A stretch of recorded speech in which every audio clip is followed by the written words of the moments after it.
तो पुण्यात्माओं, ये नाम भी इन पुराणों का लेते थे, विष्णु पुराण, शिव पुराण और दुर्गा देवी पुराण, ब्रह्म पुराण, ब्रह्मा पुराण।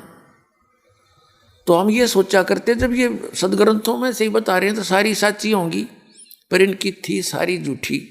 ये एक नंबर के झूठे थे। आचार्य शंकराचार्य और ये जितने मंडलेश्वर गुरु महंत हमारे हिंदू धर्म के थे, इनको अपने सदग्रंथों का कैख भी ज्ञान नहीं, आज तक भी ज्ञान नहीं इनको। तो पुण्यात्माओं, मेर क्रिया आपके ऊपर भगवान ने आपको शिक्षित कर दिया, और अब ये असंग जन्म का झंझट आपका मिट जाएगा जब बिटवाना चाहोगे तो। हर जगह गफलत करोगे और इतना सुअवसर प्राप्त करके भी, जैसे बच्चा स्कूल में प्रवेश पाता है विद्यालय में, और परिवार वाले उसको पूरी छूट देते हैं, पूरी सुविधा देते हैं, खूब खा पी, अच्छा ओढ़ पैर, लेकिन बेटा अपनी पढ़ाई करके सफल हो, तो वो चांस आपको मिला हुआ है जितने मनुष्य शरीरधारी प्राणी हैं इस पृथ्वी के ऊपर। और जो उस समय को व्यर्थ खो देते हैं गफलत के अंदर, वो आजीवन मजदूर बनकर रहते हैं, और जो सफल हो जाते हैं वो सुख प्राप्त करते हैं, कारों में चलते हैं, पंखों के नीचे लेटते हैं। और जो गफलत कर जाते हैं विद्या के समय में, तो वो आप भी मजदूरी करते हैं, उनके बच्चे भी वहाँ मिट्टी के अंदर लेटे हुए होते। तो पुण्यात्माओं, यदि आप ईब चूक गए इस गोल्डन चांस को, ये गोल्डन चांस है चारों युगों का, ये प्राइम टाइम है उस भक्ति का, मोक्ष का। इसमें कंप्लीट कोर्स आपको दिया जा रहा है। पहले आंशिक साधनाएं दी जाती थी जिससे केवल आप इस जन्म मरण के चक्कर में रहते थे, मानव शरीर अधिक प्राप्त हो जाते थे। तो अब परमात्मा ने ये समय दिया है, तो अब आप इसको चूकना नहीं और अपना कल्याण करा लेना। प्रसंग चल रहा है कि श्रीमद् भगवद गीता अध्याय नंबर 4 के श्लोक नंबर 32 में एक ब्रह्मण्य मुखे शब्द है मूल पाठ में। तो इन अनुवादकर्ताओं ने इसका अड़ंगा कर रखा है, वेद की वाणी में लिख दिया। श्रीमद् भगवद गीता अध्याय नंबर 17 श्लोक नंबर 23 में यही ब्रह्मण्य शब्द है। ब्रह्मण्य ओम तत्सत इति निर्देश है, ब्रह्मण्य तिर्विध समर्थ है, ब्राह्मणा तेन वेदा च यगा विहिता पुरा। पुण्यात्माओं, आपने सनातन धर्म सुना, और सनातन धर्म के व्यक्ति श्री ब्रह्मा, श्री विष्णु, श्री शिव जी से ऊपर उनकी बुद्धि नहीं गई, और किसी ने ब्रह्म मानकर पूजा की तो भी लास्ट में उनके साथ कैसे धोखा हुआ। उन्होंने साधनाएं की, वेदों अनुसार ओम नाम का जाप शुरू किया, और ब्रह्मा जी को आकाशवाणी हुई थी जब इसका जन्म हुआ था, तब ये युवा हुआ था कि तप करो तप करो। वो तप करो का आदेश था इस ब्रह्म का, काल का, और ब्रह्मा जी ने सोचा ये भगवान का आदेश है, वो तप, तो उस आकाशवाणी से ग्रहण कर लिया, और यजुर्वेद के 40वें अध्याय के 15वें मंत्र से ओम मंत्र ले लिया। ओम मंत्र को उस पूर्ण परमात्मा का जानकर ऋषियों ने साधना की, और साथ में वो आकाशवाणी वाला हठ योग तप ले लिया। तो इन्होंने साधनाएं की, मेडिटेशन किए हठ योग से। तो इस काल भगवान ने प्रतिज्ञा कर रखी है कि मैं अपने वास्तविक रूप में कभी किसी को दर्शन नहीं दूंगा। श्रीमद् भगवद गीता अध्याय नंबर 4 के श्लोक नंबर 24 और 25 में इसने स्पष्ट किया कि अर्जुन, मैं अपनी योग माया से छुपा रहता हूं, मैं कभी किसी के समक्ष नहीं आता। ये मेरा अनुत्तम अव्यय यानी अटल घटिया नियम है, और ये मूर्ख लोग मुझ अव्यक्तिम व्यक्तिम आपनम मनन्ते अबुधे, ये बेबुद्धि के लोग मुझे कृष्ण मान रहे होंगे। मैं कृष्ण नहीं हूं, मैं तो छुपा रहता हूं। चौथे अध्याय के श्लोक नंबर 4 और 9 में कहता, अर्जुन तेरे मेरे बहुत जन्म हो चुके, मेरे जन्म और कर्म अलौकिक है। अलौकिक कर्म ये इस प्रकार है, श्री कृष्ण में बोल रहा है। और आज तक ये ऋषि महर्षि आचार्य शंकराचार्य हमारे धर्मगुरु, ये मंडलेश्वर ऋषि महंत, ये कख नहीं समझ सके। ये कृष्ण जी बोल रहा था। जब अर्जुन कहता है कि हे महानुभाव आप कौन हैं, अर्जुन तो कृष्ण का, श्री कृष्ण तो अर्जुन के साले थे, क्या रिश्तेदार को पहचानना भूल गया वो? वास्तव में वो इसी बूंदी शकल देखकर डर गया, सचमुच किया था कोई और बला है, कृष्ण नहीं है। तो कहने का भाव ये है पुण्यात्माओं कि ऋषियों ने हठ योग किए, मेडिटेशन किए, और इसका ओरिजिनल रूप वो है जो गीता जी में 11वें अध्याय में लिखा है। अर्जुन जैसा योद्धा भी कांप गया और घबरा गया, कति थर थर कांपे। वो है इसका असली रूप। इसने कहा है गीता अध्याय नंबर 11 के श्लोक नंबर 32 में कि मैं काल हूं, सबको खाने के लिए अब आया हूं। गीता अध्याय नंबर 11 के श्लोक 47-48 में इसने कंसेप्ट क्लियर कर दिया कि अर्जुन ये मेरा वास्तविक रूप है। इसको आज से पहले तेरे अतिरिक्त किसी ने नहीं देखा और आगे भी कोई नहीं देख सकता, ना वेदों वर्णित विधि से, ना तप से, ना जप से, ना किसी क्रियाओं से। इति सिद्धम के वेदों में वर्णित विधि तो वही है जो श्रीमद् भगवद गीता में वर्णित है, वही वेदों में है। तो परमात्मा प्राप्ति नहीं हो सकती। उसके लिए ऑप्शन छोड़ रखा है कि यदि तुमने उस परमात्मा की शरण में जाना, इसने तो कसम खा रखी मैं दिखूंगा नहीं किसी ने, मैं किसी के सामने आऊंगा ही नहीं, फाइनल है। और इसी कारण से हजरत मोहम्मद जी को इसी काल भगवान ने पर्दे के पीछे से सारे आदेश दे दिए, और वही ये गीता के अंदर श्री कृष्ण में प्रवेश करके ज्ञान दे रहा गीता का। तो इन्होंने जब साधनाएं की तो इस काल भगवान ने किसी को तो ब्रह्मा जी के रूप में दर्शन दे दिए। तो उस ऋषि ने ये सोच लिया कि ये ब्रह्मा जी जो हैं ये कंप्लीट गॉड हैं, ये छुपा रहे अपने आप को। हर ब्रह्मा जी को पता भी नहीं वो कौन आया था। ऐसे किसी को विष्णु जी के रूप में दर्शन दे दिए समाधि में, किसी को शंकर भगवान के रूप में दर्शन दे दिए समाधि में, किसी को दुर्गा के रूप में। जिस ऋषि ने समाधि दशा में विष्णु जी के रूप में दर्शन किए उसने इस सतोगुण विष्णु को कंप्लीट गॉड बता दिया, डंडोरा पीट दिया, अपनी गवाही दे दी। किसी ने ब्रह्मा जी के रूप में दर्शन हुए तो उसने ब्रह्मा जी को कंप्लीट गॉड बता दिया। जिसको शंकर जी के रूप में काल ने दर्शन दिए तो उन्होंने श्री शंकर भगवान को कंप्लीट गॉड बता दिया, अजन्मा, अविनाशी, सर्वशक्तिमान।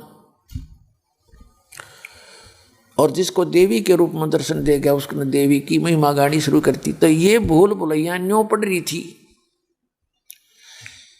कबीर साहब कहते हैं, नौमन सूत उड़ जिया, ऋषि रहे जखमार, और सतगुरु ऐसा सुलझा दे, उड़ जाए ना दूजी बार। अब ऐसा सुलझा देगा ये दास, इस कलयुग में नहीं उड़ जाएगा ये अध्यात्म ज्ञान। भक्ति कोई करियो चाहे ना करियो। वैसे तो पुण्यात्माओं परमात्मा सुलझा के धर गए थे, सुलझा कर रख गए थे सुरक्षित, लेकिन ये कबीर पंथी, ये बालक थे, इन्होंने वो सूत अधिक उलझा दिया। जितने मुंह उतनी बातें, जितने संत उतना ही नाम, उतना ही वैसा ही ज्ञान उलझ पुलझ कर दिया। अब उसी परमात्मा कबीर भगवान ने इस दास पर दया करी, इतनी बुद्धि दी। दास की इतनी औकात नहीं थी कि इतने निर्मल ज्ञान को और परमात्मा के बच्चों तक सुलझा कर पहुंचा सकूं।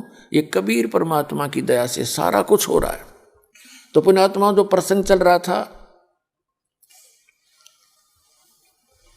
कि इन ऋषियों के समझ में नहीं आया कुछ भी। जैसे दास बता रहा था कि ये सनातन धर्म है जो ऐसे श्री ब्रह्मा जी, श्री विष्णु जी, श्री शिव जी के ऊपर पूर्ण रूप से आसक्त हो गया, इनको सुप्रीम पावर मान गए। और हमारा जो धर्म है वो आदि सनातन है, आदि सनातन।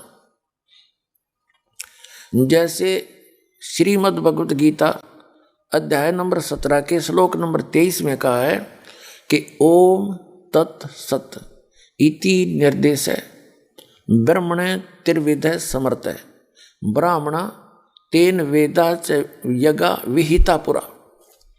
ब्राह्मण माने समझदार व्यक्ति, भक्त। ब्राह्मण का जो अर्थ होता है, एक तो ब्राह्मण सोए जो ब्रह्म पहचाने यानी परमात्मा को जान ले, वो ब्राह्मण है। बाकी वैसे कहने मात्र से कोई ब्राह्मण बना रहे वो ब्राह्मण नहीं है। और जितना वो ब्राह्मण है वो अपने सत्र का है। ज्ञानी व्यक्ति ज्ञानी भी अर्थ होता है ब्राह्मण का, और भक्त भी अर्थ होता है ब्राह्मण का।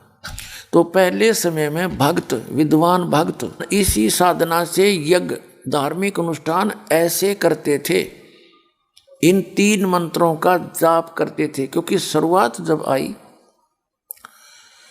ब्रह्मा जी ने जो ज्ञान देना था काल के द्वारा बताया उसने दे दिया। परमात्मा 4 युग में आते हैं, 4 युगों में आते हैं ये परमात्मा अपने बच्चों को, क्योंकि हम उसी की संतान हैं, हम उनके बच्चे हैं। अपनों के लिए अपने दुखी होया करें, दूसरे तो ठोकर मारें, डांट मारें और मजदूरी करवावें, और अपने पिता के पास आने के बाद हम नखरे करें और बढ़िया खुआओ पिवाओ उड़ाओ परावे माता पिता के घर पे। तो हमारा सबका माता पिता ये कबीर भगवान है, अल्लाह अकबर है। और हम फंस गए इस काल विलीन के, इसने हमारी बिरानवाटी कर रखी है। नो मजदूरी करो और खाओ, और सतलोक में कुछ करना नहीं, नो बड़े भंडारे पुण्यात्माओं। क्योंकि हमने यो घसा पटा, यो कंजूस, यो कंगाल लोक ही देखा आज तक। हमने उस परमात्मा के लोक की झलक भी नहीं देखी, इसलिए हमारा ये बात जचती नहीं, विश्वास नहीं होता कि भगवान कैसे दे देगा बगैर करे। भगवान ने एक विधि बताई है कि ऐसी साधना करो और ये भक्ति करो तो तुम्हें बिना करे भी दूंगा मैं। अब जैसे बालक स्टूडेंट हैं जो विद्या ग्रहण कर रहे हैं, माँ बाप उनको बगैर घर के काम करे नो कि तू काम ना करे बेटा, अपना पढ़ाई का कर ले बेटी, और बैठे रोटी भी दें बना के भी, और कपड़े बनवा के धरें ले बेटा, और जाओ स्कूल में विद्या प्राप्त करो। उनको बैठों को मिल रहा है। और यदि वो बच्चे गफलत करते हैं, बच्चे माता पिता 1-2 वर्ष देखेंगे, फिर उन्हें कहेंगे चल कर मजदूरी, बैठ दुकान पे, ना चल खेतों में, तो फिर वो मजदूर लाने पड़े।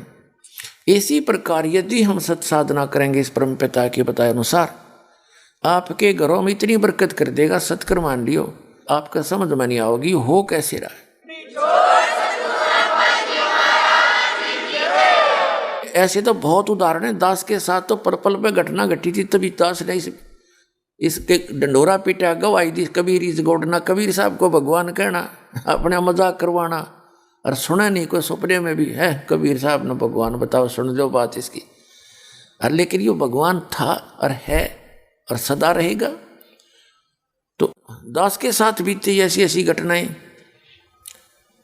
अब आम आदमी ने बताओ तो नो कह मूर्ख हैं ये, इनका दिमाग चल गया, हमने तो न्यू क्या करेंगे, कहने दे। तो कहते हैं भक्ता ने तो समाज बावड़ा दिखा करे, हर समाज ने भगत बावड़े दिखा करे। तो उसके लिए बता, अकल अलोने दीखते ये सर्व अकल के मूल, और सदा रटे हरि नाम को ये झूले अनंत झूल। जनता ने तो अकल अलोने दिखे कि मूर्ख आदमी तीसरे दिन सत्संग में जाए, जब देखो माला ले बैठे पावे हैं, या कि मैं आरती सी करें, पता नहीं क्या फंड करे। तो उनने तो हम पागल दिखे, काम कर करा नहीं जाता, धंधा करते को नहीं, तीसरे दिन सत्संग में बैठे रहे। तो समाज के लिए तो हम अकल अलूने हैं। अकल अलूने माने मूर्ख। तो कबीर साहब कहते हैं अकल अलूने दिखते ये सर्व अकल के मूल। इन तो सब ज्ञानों का ज्ञान हो गया कि मोक्ष भगवान से होगा, इस साधना से होगा। मनुष्य जीवन बार बार मिले नहीं, और परमात्मा जब बरकत देगा तो ऐसी देगा, समाज खड़ा खड़ा देखेगा और आपकी नकल करेगा, आपके साथ आना पड़ेगा उन्हें एक दिन, ये विश्वास है। अब जैसे परमात्मा एक झोपड़ी में बैठे रहा करते और वहां बैठ के कपड़ा बुना करते, लीला करते थे, और उस कपड़े की बनी हुई की जो मेहनताना आ जाता था उससे अपना गुजारा चलाते थे। एक बार किसी ने झूठी चिट्ठी डाल दी क्योंकि कबीर साहब ने सबके ज्ञान में छक्के छुड़ा दिए थे। फिर उन्होंने मारने की चेष्टा की भगवान को, राजाओं के पास जाके शिकायत करके देख ली, कुछ नहीं बिगाड़ पाए। अंत में झूठी चिट्ठी डाल दी कि कबीर भंडारा करेगा। 18 लाख व्यक्ति बाबा जी आगे, जैसे कुंभ का मेला देखो आप, वहाँ तक शायद ही मुश्किल तक 2-3 लाख इकट्ठे हो रहे होंगे। 18 लाख आगे इसे अपने चेलियां समेत।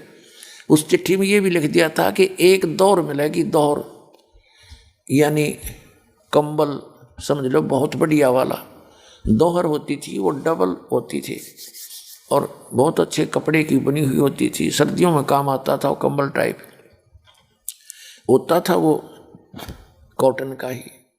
एक दोहर बहुत कीमती होता था और एक असरफी 10 ग्राम सोना, कि ये तो प्रत्येक साधु को दक्षिणा में दिया जाएगा प्रत्येक भोजन के उपरांत।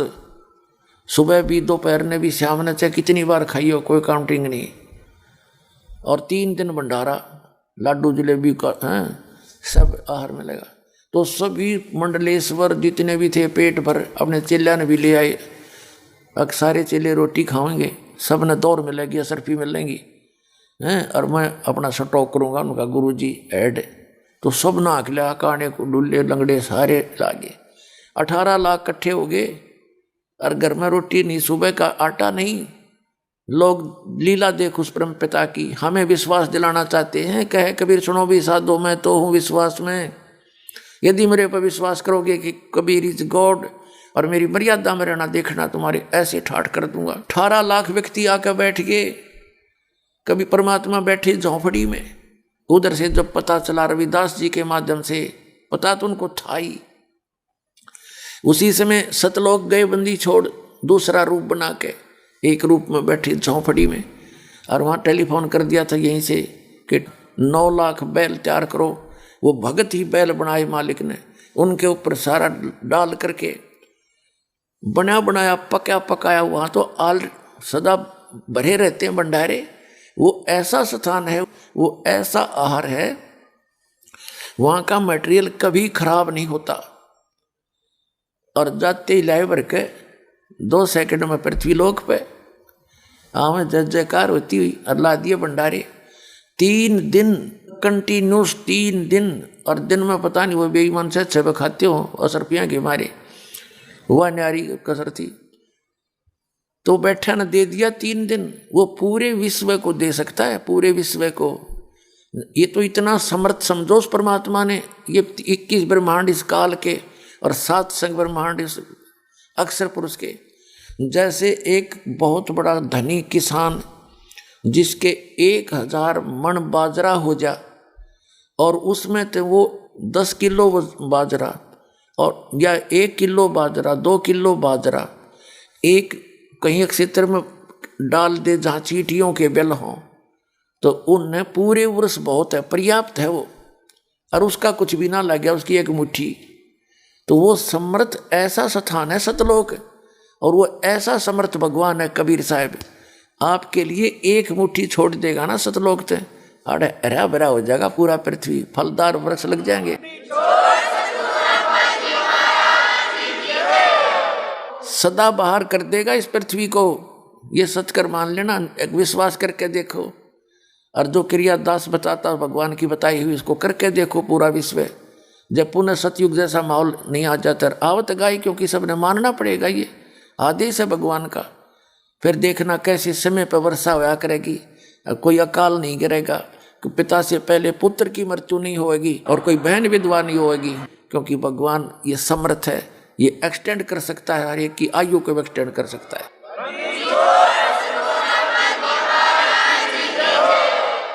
क्योंकि अब क्या स्थिति आ गई, बहन विधवा हो रही है क्योंकि पति पीवा शराब। वह 6 महीने, साल, 2 साल दुख सुख पाका, आखिर महीनों कहे भगवान यू मर जाता अच्छा है, तो बताओ कैसे फिर सुहागन रहेगी। और पहले इतना अच्छी तरह रहा करते थे, नेक नीति से व्यवहार करते थे। अब हमारे विचार मलिन हो गए, विचार साफ थे। अपनी पत्नी को वो बहुत प्यार से रखा करता था, तो पत्नी हरदम दुआ किया करती थी, ये परमात्मा इतनी अच्छी आत्मा का आदमी है, इससे पहले मैं मर जाऊं, यो बाद में मरे। तो पुण्यात्माओं, अब पुनः वही सतिथि आ जाएगी, सब बुराई छोड़ेंगे। ये बीड़ी शराब मांस तमाकू, ये बकवाद चटपट हमने कहाँ बकवाद सीखी? उन गंदे लोगों से सीखी। और ये नाचने गाने सरेआम रंडियों जैसा काम जहाँ में करने लगे हम, नाचना गाना ही बूंदी शकल कर ले, मुंह पर लाल लाल लगा के, ये कोई यार यू फैशन बन गया। ये लिपस्टिक पेपस्टिक ना लाओ तो बहनें कहती हैं, ऑफिस के अंदर चर्चा चलती है कि तू क्या हो गया, तेरे घर में क्या घट गई घटना, तू ये लिपस्टिक ना ला कहती, ये ऐसा बूंदा मुँह ना कर कहती है तेरा के भैया। ये सारी हमने एक परंपरा बना ली, जो कितनी बकवाद है वो एक परंपरा में आ गई।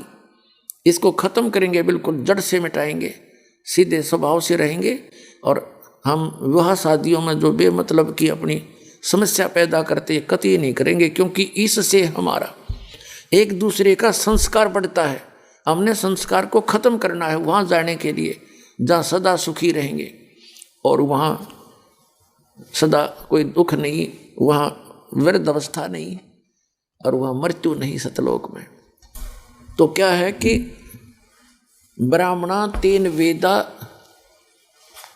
चयगा विहिता पुरा, पुरा माने सृष्टि की प्रारंभ में। ये परमात्मा प्रत्येक युग में आते हैं और उस समय भी यही ज्ञान सुनाते हैं। लेकिन जो बुद्धिमान व्यक्ति होते हैं वो परमात्मा की शरण में आते हैं, और जो माया के पुजारी काल से प्रेरित होते हैं वो परमात्मा के ज्ञान को स्वीकार नहीं करते। तो यहाँ ये इसका सारांश है 17वें अध्याय के 23वें श्लोक में गीता जी में, कि प्रारंभ में जो बुद्धिमान व्यक्ति थे, ब्राह्मण माने बुद्धिमान भक्त, वो इस ओम तत् सत के मंत्र का ही जाप किया करते थे, परमात्मा से नाम लेकर के। फिर परमात्मा ने पता था कि ये 3 युगों के अंदर ये प्राणी इस भक्ति को नहीं कर सकते, क्योंकि प्रत्येक व्यक्ति साधना करते होते हैं और प्रत्येक को सतयुग के अंदर, त्रेता और द्वापर तीनों युगों में उनको खूब सुख होते हैं, संतान भी होती है प्रॉपरली, बेटे और बेटी भी होती हैं, सब अच्छे होते हैं, नेक स्वभाव के होते हैं, उनके व्यवसाय भी अच्छे होते हैं, उनके ऊपर कोई आपदाएं नहीं आती, वो होते हैं उनके पूर्व जन्म के। और वो गलती से मान बैठते हैं कि जो साधना हम कर रहे हैं इससे हो रहा है। तो यह भूल कलयुग तक पड़ी रही। कलयुग के इस पहले चरण में सभी सुखी थे, सबके बेटे थे, वो एक आध बेशक ना कोई संतान या बेटे ना हो, को बेटियों को हम संतान में गिना ही नहीं करते बगैर ज्ञान के। तो अभी तक सभी के ठीक सा काम चल रहा था, अच्छी लंबी आयु थी, 100 वर्ष तकरीबन जिए जाया करते, 80-90 तो। और जो साधना करते या ना करते फिर भी उनको सुख, जो वो सुख मानते वो हो ही रहे थे। और अब क्या स्थिति आ गई कि अब साधना भी कर रहे हैं, बिना मटीनो कीनो दुर्गति पहले से बढ़ गई कि पूर्व जन्म के संस्कार तो अक्षीण हो लिए और नया चार्जर ठीक मिला नहीं, सत साधना है नहीं। तो अब इनके समझ में आवेगी वो बात, क्योंकि जैसे जिसकी बैटरी डिस्चार्ज होगी हो, उसका ना पंखा चलता, ना उसका जो मोबाइल चार्ज हो है, ना उसका कोई और काम हो है। और जब उसको कनेक्शन मिलेगा, बिजली का कनेक्शन लगा दिया जा तुरंत, तो 10-1 मिनट के बाद वो थोड़ा बहुत उजाला सा करने लग जाएगी, और 1 घंटे के बाद तो फिर बल्ब चलने लग जाएंगे। तो ऐसे ही आप जी की बैटरी डिस्चार्ज हो ली सतयुग त्रेता द्वापर तीनों युगों में, और आप करते रहे शास्त्र विदिता कमनमान आचरण, आप ये सोचते रहे हम साधना कर रहे हैं उससे लाभ हो रहा है, और वही साधना अब कर रहे तो ईब क्यों ना होता आपको लाभ, क्योंकि वो साधना थी ही नहीं, वो शास्त्र विदिता कमनमान आचरण था। और ईब आपको 3 फेस का कनेक्शन देगा ये दास, लानते डूंडा ठा देगा, आपको पता चलेगा कहाँ या बनेगी बात।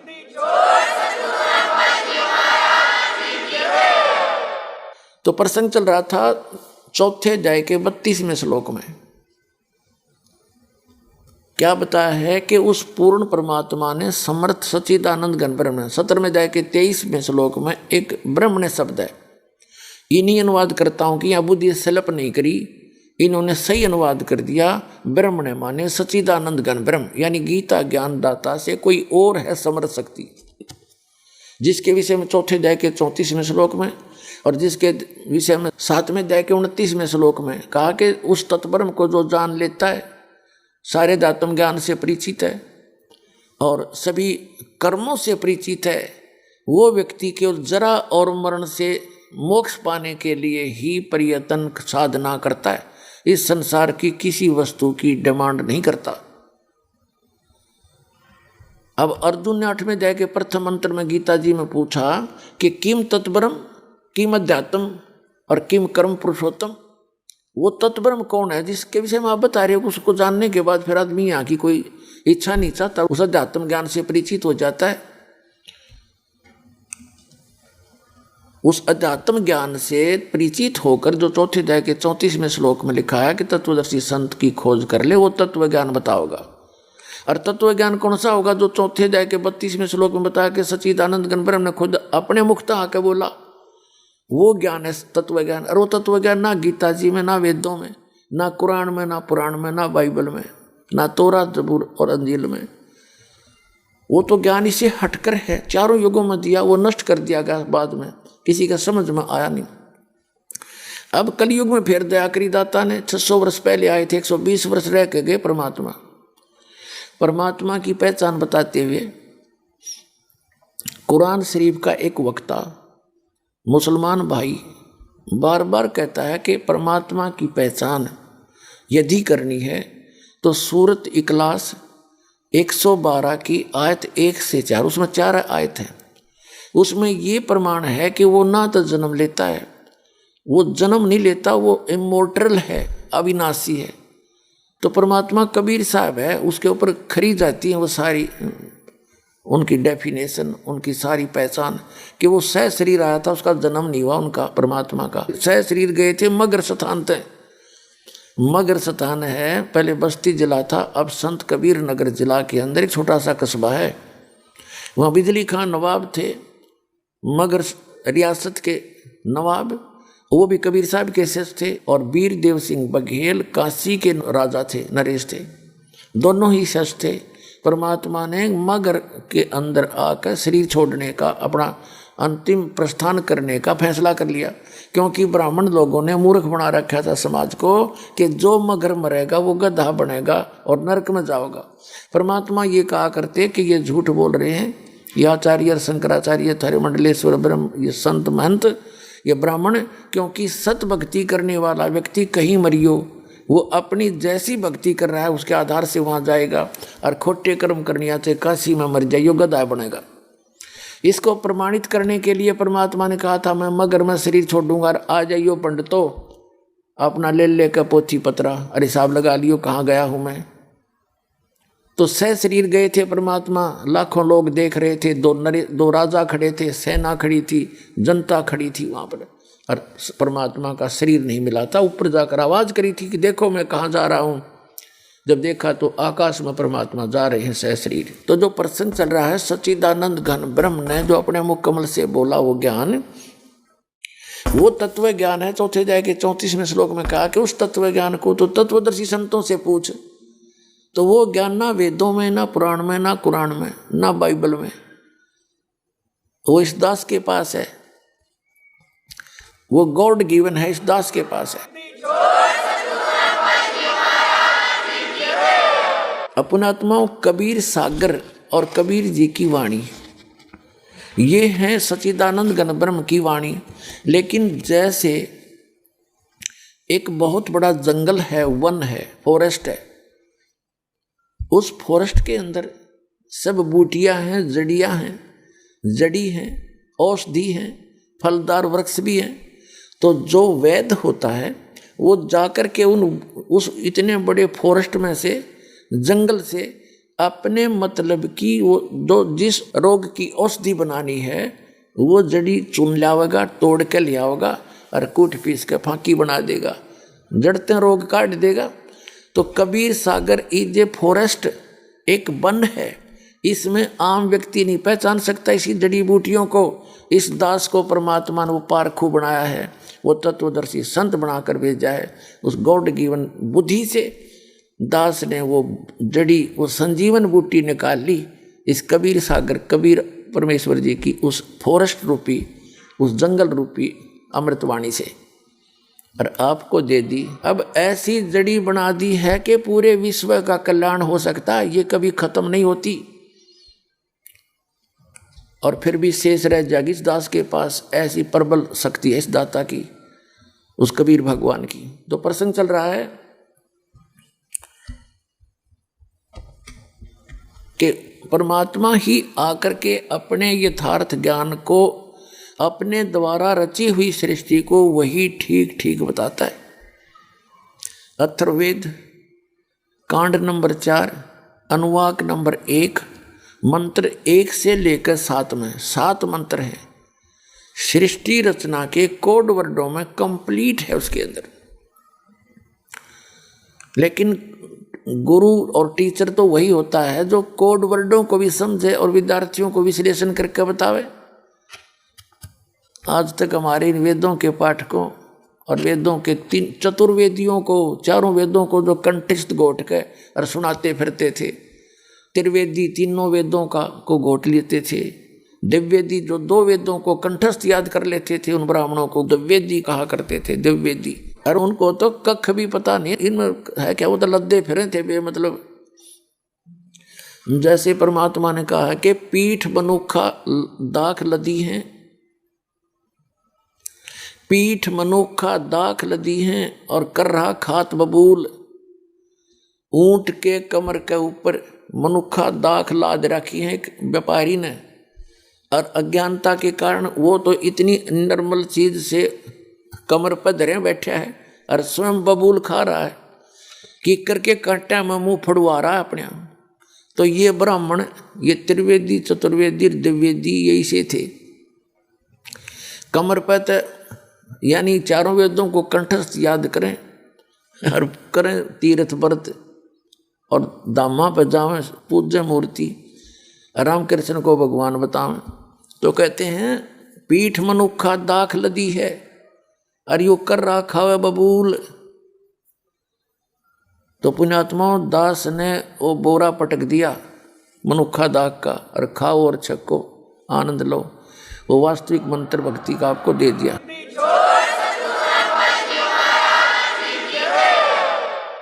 हमारा आदि सनातन धर्म है, और इस आदि सनातन धर्म के अंदर सभी धर्मों का समावेश है।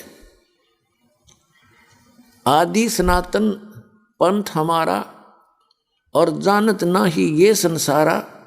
बेखों बीच पड़ा है बैदा, और सट दर्शन सब खटपट होई, हमरा पंथ न पावे कोई। तो अपने पंथ को, अपने मार्ग को, अपने वे ऑफ वर्शिप को, अपने द्वारा रची हुई सृष्टि को वो पूर्ण परमात्मा अल्लाहु अकबर कंप्लीट गॉड, पूर्ण परमात्मा स्वयं ही आकर के बताते हैं। तो उन्होंने 600 वर्ष पहले ये ज्ञान दिया था। प्रसंग जो चल रहा है कि 4थे अध्याय के 32वें श्लोक में वही ब्रह्मण शब्द है जो 17वें अध्याय के 23वें श्लोक में श्रीमद् भगवद गीता के अंदर है। तो 23वें श्लोक में इन्होंने सही अनुवाद कर दिया, ब्रह्मण का अर्थ कर दिया सच्चिदानंद घन ब्रह्म। और यहाँ मार के डंडी 4थे अध्याय के 32वें श्लोक में इनकी बुद्धि स्लप कर गई कि सच्चिदानंद, यहाँ लिखना था सच्चिदानंद घन ब्रह्म की वाणी में उस परमात्मा ने अपने मुख कमल से बोला है वो ज्ञान। उसके अंदर विस्तार के साथ धार्मिक अनुष्ठानों यज्ञों की जानकारी है, और उस ज्ञान को समझने के उपरांत ये प्राणी सभी कर्मों से मुक्त हो जाता है। 4थे अध्याय के 34वें श्लोक में गीता ज्ञानदाता कहता है कि उस तत्व ज्ञान को जो गॉड गिवन है, complete God given, complete spiritual knowledge है, जो पूर्ण परमात्मा के द्वारा पूर्ण अध्यात्म ज्ञान है, उस ज्ञान को तू तत्वदर्शी संतों के पास जाकर समझ। इससे सिद्ध हो गया कि गीता ज्ञानदाता उस तत्व ज्ञान से परिचित नहीं है। यदि परिचित होता तो एक अध्याय और लिख देता 19वां, कि वो ज्ञान 19वें में पढ़ ले, मैंने सारा लिख दिया। इसको पता ही नहीं, क्योंकि ये सब जीव संज्ञा के अंदर, जैसे प्रधानमंत्री के अंतर्गत पूरे देश के जितने भी अधिकारी हैं वो उसके अंतर्गत आते हैं। प्रधानमंत्री सुप्रीम पावर है, वो इनकम्प्लीट पावर है, इनकम्प्लीट साहब हैं। तो उनके अंदर अन्य चाहे गृह मंत्री है सेंटर का, और चाहे गृह मंत्री है यहाँ अपने कोई प्रांत का, या मुख्यमंत्री है, वो प्रधानमंत्री जितना शक्तिशाली नहीं हो सकता। इसी प्रकार ये ब्रह्म जो है, ये भी साहब है, भगवान है, ब्रह्म है, लेकिन ये सरब्रह्म है, सरपुरुष है। गीता अध्याय नंबर 15 के श्लोक नंबर 16 और 17 में स्पष्ट किया है। पुण्यात्माओं, आज तक जो सबसे बड़ा उलझन हमारे सामने रही है कि प्रत्येक धर्म के धर्मी व्यक्ति अपने अपने धर्म को उत्तम मानते हैं, दूसरे वाले को रिजेक्ट करते हैं किन्हीं किन्हीं कारणों से। अब पहले तो यहाँ हमारी अज्ञानता है कि हम धर्म में दोष निकाल लें। धर्म तो धर्म ही है, ना कम होता है ना ज़्यादा होता है, घटिया तो होता नहीं, वो तो श्रेष्ठ ही श्रेष्ठ है। धर्म उस का नाम है जिसके अंदर ये लक्षण हो, वो धर्मी व्यक्ति होगा। जो इन नियमों का पालन करता वो धर्म है। धर्म का अर्थ है कि संविधान है। वो संविधान के अंदर है नंबर 1 तम्बाकू सेवन नहीं करे, नंबर 2 मांस नहीं खावे, नंबर 3 शराब नहीं पीवे, नंबर 4 पर स्त्री गमन बलात्कार आदि बकवास दुष्टता नहीं करे, डाके नहीं मारे, चोरी नहीं करे, और किसी की वचन मन कर्म वचन से भी किसी की आत्मा नहीं दुखानी चाहिए। तो ये धर्म के एक नियम है। और भक्ति करे पूर्ण परमात्मा की, अल्लाह अकबर की, उस कंप्लीट गॉड की। तो ये धर्म है, ये कानून है धर्म का, ये संविधान है। इस संविधान को पालन करने वाले को धर्मी व्यक्ति कहते हैं, धर्मात्मा, पुण्यात्मा। और जो इनमें से एक भी नियम का पालन नहीं करता तो उसने पंचर कर रखा अपनी गाड़ी में, वो वहीं खड़ा है, बेसिक धर्मात्मा कहलाता है। तो इसका छोटा बड़ा नहीं होता धर्म का। फिर रही बात कि जैसा भी जो जिस पुस्तक को पढ़ता है उसको वो अपने हिसाब से उसको सेटिंग करके सर्वश्रेष्ठ मान बैठता है। तो पुण्यात्मा, वेद जो है ये पुरातन ग्रंथ है, सबसे पुराने और सबसे श्रेष्ठ। सबसे श्रेष्ठ का मतलब है उस सूक्ष्म वेद को छोड़कर अन्य ये श्रेष्ठ ज्ञान रखते हैं। और उसके बाद है श्रीमद् भगवत गीता। उसके उपरांत अन्य जो ग्रंथ हैं, पुराण हैं, उपनिषद हैं, महाभारत या सुधा सागर है, ये किसी ऋषि विशेष का ज्ञान है। तो वो ऋषि विशेष का ज्ञान जो है वो अपने स्तर का होता, उसका अपना अनुभव, जैसा उसने भगवान को जाना। तो पवित्र श्रीमद् भगवत गीता एक कंक्लूजन है चारों वेदों का, निष्कर्ष है। और इसके साथ साथ जैसे ये अन्य 4 बुक और हैं, ये उनके बाद की पुस्तक है। और इनका भी ज्ञानदाता वही है जो गीता जी का ज्ञानदाता है। अब गीता पुरातन बुक है, और इन 4 बुकों से पहले की है कौन सी? तौरात, जबूर, इंजिल और कुरान से पहले की है। अब जो वेदों में ज्ञान दिया वो सर्व मानव के लिए है, और जो श्रीमद् भगवत गीता में ज्ञान दिया वो भी पूरे मानव मात्र के लिए ही है। ये पुराना ज्ञान है। उसके बाद जो ये अन्य पुस्तक जैसे पुराण हैं, ये ऋषियों की अपने अनुभव हैं। ये यदि वेदों गीता से मेल नहीं खाते तो वो ज्ञान उनके अपने घर का है, गॉड गिवन नहीं है। और जैसे कुरान है, कुरान के अंदर कोई मंत्र जाप करने का नहीं है। और कुरान शरीफ के अंदर मांस खाने का यदि आदेश है तो कंप्लीट गॉड का नहीं है, क्योंकि उसी ज्ञानदाता ने, जो कुरान शरीफ का ज्ञानदाता है, उसने सबसे पहले तौरात पुस्तक दी।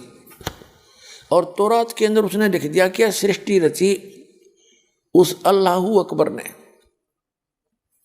उस समर्थ परमात्मा ने। वो क्रिएटर है जिसने 6 दिन में सृष्टि रची, 7वां दिन तख्त पर जा बैठे। वो इस वर्ल्ड का क्रिएटर है, और उसने मांस खाने का आदेश नहीं दे रखा किसी को भी। पशु पक्षी, इवन लायन और किसी प्रकार के भी जो टाइगर हैं, इन किसी को भी मांस खाने का आदेश नहीं है, और कोई मांस खाते भी नहीं थे। फिर इसने आगे चल के जो जबूर दी, पुस्तक उसी ने उतारी दाऊद जी के ऊपर, और ईसा जी को इंजिल बुक दी।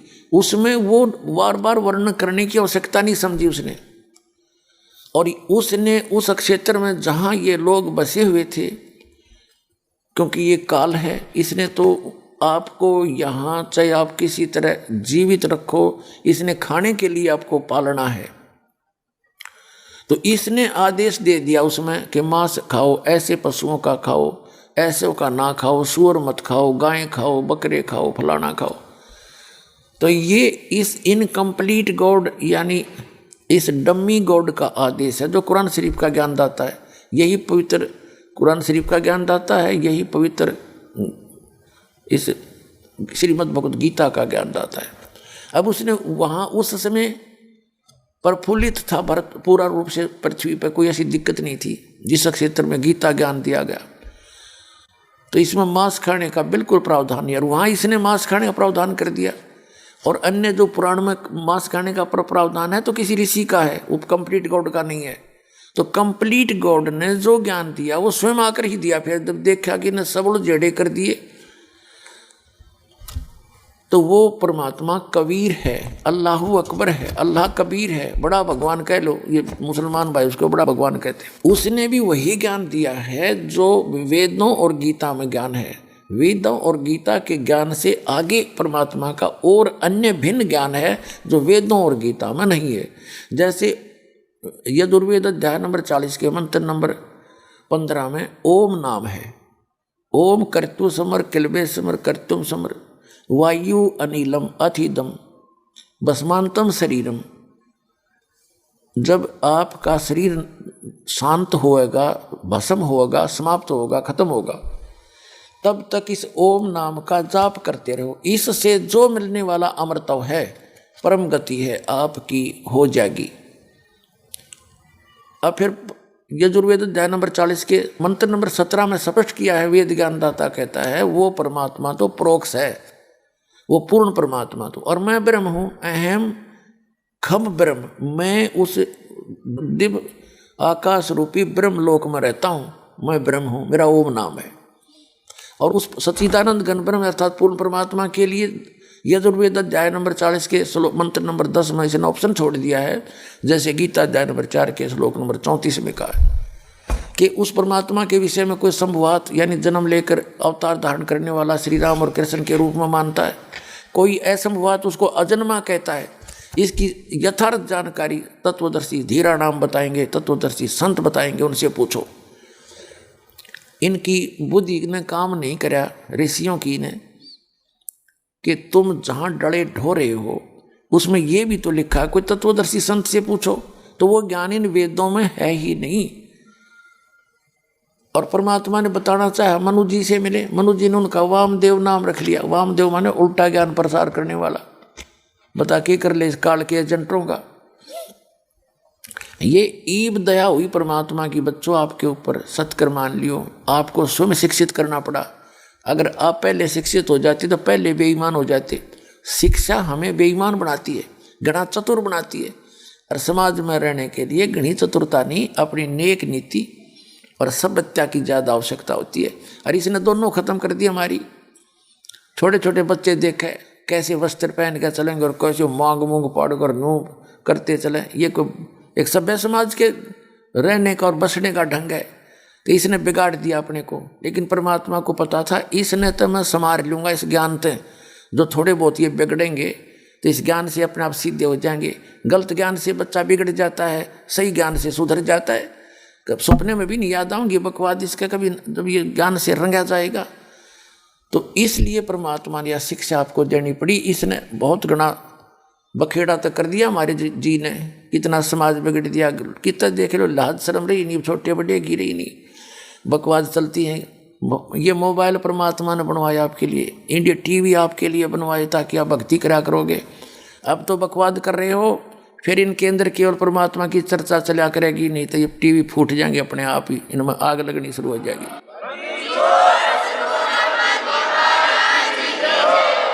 ये तो दिया इसलिए अनमोल रत्न आपको, ना आदमी बना के दिखाओ कंप्यूटर, ये इंटरनेट, ये तो गॉड गिवन माइंड है।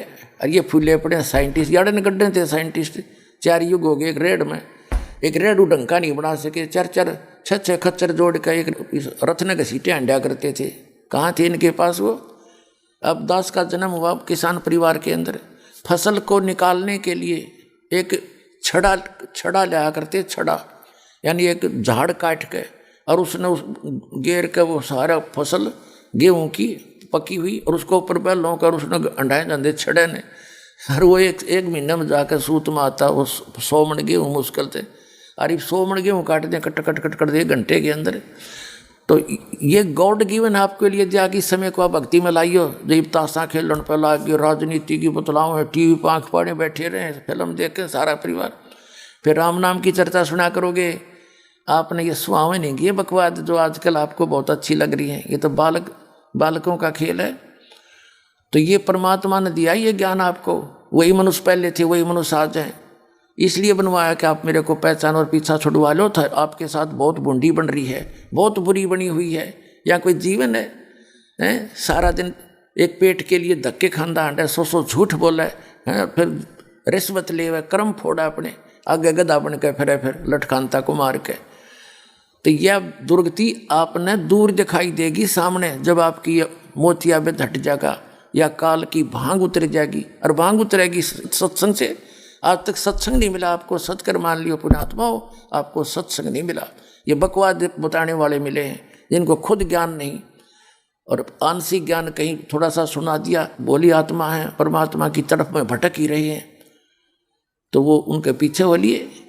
तो अब इस ज्ञान से, इस उपकरणों से जो परमात्मा ने आपको दिए, आपका मोबाइल आपकी जेब में होगा, ब्लूटूथ चल पड़ा, कान कटाएंगे ले अपना, और जेब में फ़ोन है, कान में मंत्र चल रहे हैं, साथ में बैठे नहीं पता यू क्या कर रहा है, ना डिस्टर्बेंस हुआ, दूसरे ने कहने का भाई बंद कर ले भाई बंद कर लिया, मंत्र चल रहे हैं।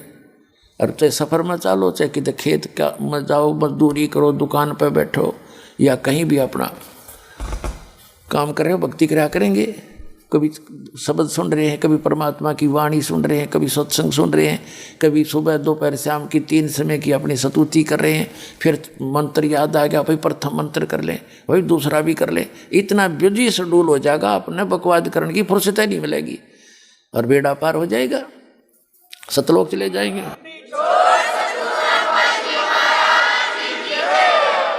तो जो प्रसंग चल रहा था पुण्यात्माओं के, गुरु गोविंद दोनों खड़े, किसके लागू पाए, बलिहारी गुरु अपना, जिन गोविंद दियो मिलाए। परमात्मा बताते हैं कि सतगुरु आए दया करी। आदरणीय गरीबदास साहिब जी को परमात्मा मिले थे गांव छुडानी, जिला झज्जर, हरियाणा में। खेतों में गऊ चरा रहे थे, 10 वर्ष के बालक थे, और आदरणीय गरीबदास साहिब जी, उनका मूल गांव करोथा, जिला रोहतक, जहां अपना आश्रम है जो सरकार के अधीन अभी, वहाँ के मूल निवासी थे। और छुडानी गांव है जिला झज्जर के अंदर, वहाँ आदरणीय गरीबदास साहिब जी के नानका थे, यानी मामा थे। वहाँ उनकी मम्मी थी, वहाँ की माँ, उनकी माता जी गाँव छुडानी की थी, और उनकी माता जी का नाम रानी देवी था। भगतमती रानी का कोई भाई नहीं था, इसलिए गरीबदास साहिब जी के पूज्य पिताजी श्री बलराम जी धनखड़ गोत्र के थे, जाट थे, वो किसान। छुडानी के अंदर वो घर जमाई रूप में रहा करते थे। तो वहाँ 12 वर्ष हो गए थे रहतों को, 12 वर्ष वहाँ रहते को हो गए थे। पहले लाज शर्म घनी हुआ करती थी, और तो 12 वर्ष में जा कर के संतान प्राप्ति हुई आदरणीय गरीबदास साहिब जी। गरीबदास जी के नाना जी के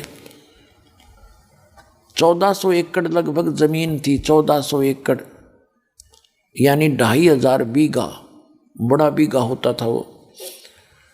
जो वर्तमान के 2.25 बीघों का 2.5-3 बीघों का 1 बीघा होता था। तो इतनी ज़मीन थी, वर्षा हो जाती कुछ बोई जाती, बाकी वैसे चरागाह बनाया खाली रखा करते, पशुपालन ज़्यादा करते थे।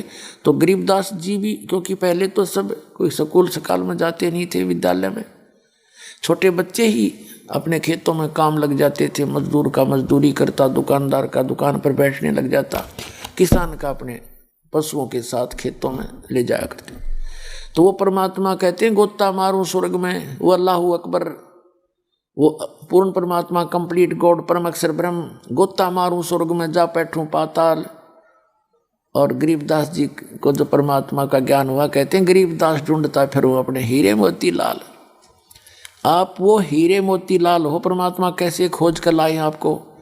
किसी के पास अपने दूसरे बच्चों के द्वारा पुस्तक बंटवाई है, कहीं पर सीडी भिजवाई है, कहीं पर वैसे कोई टीवी के माध्यम से ज्ञान भिजवाया है, तो आप उसके लाल हो। ये गुत्ते मर मर के आपको निकाल कर ला रहा है संसार रूपी इस सागर से। तो वो परमात्मा अपने उसी उद्देश्य से गोता मारूं स्वर्ग में अर्जा पैठू पाताल। गरीबदास जी के उनकी वर्णन करे भगवान की महिमा कि कबीर साहब यूं कहते हैं कि गरीबदास ढूंढता फिर वो अपने हीरे मोती लाल। तो वहाँ पहुँच गए छुडानी में। ये मार्च अभी फाल्गुन आएगा ना, फाल्गुन उतरते की द्वादशी, यानी फाल्गुन सुदी द्वादशी को दिन में 10 बजे सी, पहले तो और ज़्यादा गर्म दिन हो जाते थे दिन के, वहाँ बालू रेत ज़्यादा होता था तो गर्मी सी हो जाती है। बच्चे सभी पाली, बड़े छोटे जितने 10-15 पाली थे, वो एक जंडी का पेड़ होता था, उधर पीपल पापड़ नहीं होते थे, जैसे डिजर्ट था, ज़्यादा मरुस्थल टाइप था। एक जंडी के पेड़ के नीचे बैठ कर अपना रोटी खा ली, भोजन खा रहे थे। तभी परमात्मा सतलोक से आकर उतरे, थोड़ी सी दूरी पे किसी को दिखाई दिए नहीं, वहाँ से पैदल आते दिखे जैसे साधु संत फकीर एक जिंदा महात्मा के रूप में। तो वहाँ आकर के उन बच्चों से राम राम करी। बच्चों ने देखा, और बड़े बड़े भी पाली थे, बड़े उम्र के 40 के 45 के 50 के 20 के। सबसे छोटी उम्र के गरीबदास जी से थे 10 वर्ष के। उन्होंने सब ने मिलकर कहा महाराज जी भोजन पा लो, भंडारा खाओ। परमात्मा ने कहा भोजन तो मैं खा के आया हूँ भाई अपने गांव से। उन्होंने पूछा आपका गांव कौन सा है? कि सतलोक। अब उन्हें क्या पता, पाड़ियों ने सतलोक होगा, कोई गांव होगा भाई। कि बाबा जी भोजन ना खाते तो दूध तो पीना पड़ेगा, दूध बिना पिए तो हम जान नहीं दें अपने पास से, क्योंकि ये हमें पाप लगेगा, साधु संत बगैर कुछ खाए पिए जाओगा। तो परमात्मा ने कहा कि भाई ऐसा कर, अगर दूध पिलाना चाहते हो तो कंवारी गाय का दूध पिया करूँगा, कंवारी गाय का। तो पाली जो बड़ी उम्र के थे वो कहने लगे बाबा जी तेरी दूध पीने की नीयत को ना बकवाद करे, तो आप तो मजाक करते हो हमारे साथ, कंवारी गाय दूध देती है। तो परमात्मा ने कहा देख लो भाई, दूध पिलाना तो पिलाओ, और कुंवारी भी गाय दूध दे देती है, ऐसी क्या बात है। उनकी वार्ता हो रही थी, तभी गरीबदास जी उठे। 10 वर्ष के बालक, जैसे बालक का स्वभाव प्रारंभ से ही अच्छा होता है ऐसे बच्चे का। एक गाय थी जो कुंवारी गाय थी, बच्चिया उसकी लाडली सी, उनकी रस्सी बांध रखी थी गले में, उसकी पकड़ कर रस्सी और गले से वहाँ ले आया। वह गाय उसके साथ साथ वो लेती थी, इतनी उसका लगाव था उनमें। और ला के खड़ी कर दी परमात्मा के सामने। अब देखो महाराज जी इसका बच्चा था नहीं, छोटे छोटे थन है, उसका हाथ मारे थना के नीचे। गरीबदास जी गऊ बहुत शरीफ होती है, बहुत सी गौवें, अब देखो इसका दूध तो है, देगी कैसे? तब परमात्मा ने कहा कोई एक पात्र है, कोई मटका कलश छोटा अखांजी है, साफ करके रखा हुआ है, वो कहते हैं इसके नीचे लगाओ। गरीबदास जी नीचे लगा लिया। कबीर साहब खड़े हुए और थपकी मारी, गाय को आशीर्वाद दे दिया कमर पे। वो बछिया के लंबे लंबे सुतन हो गए और वो छोटा सा कलश जो 5-7 किलो का था वो भर गया और लंबे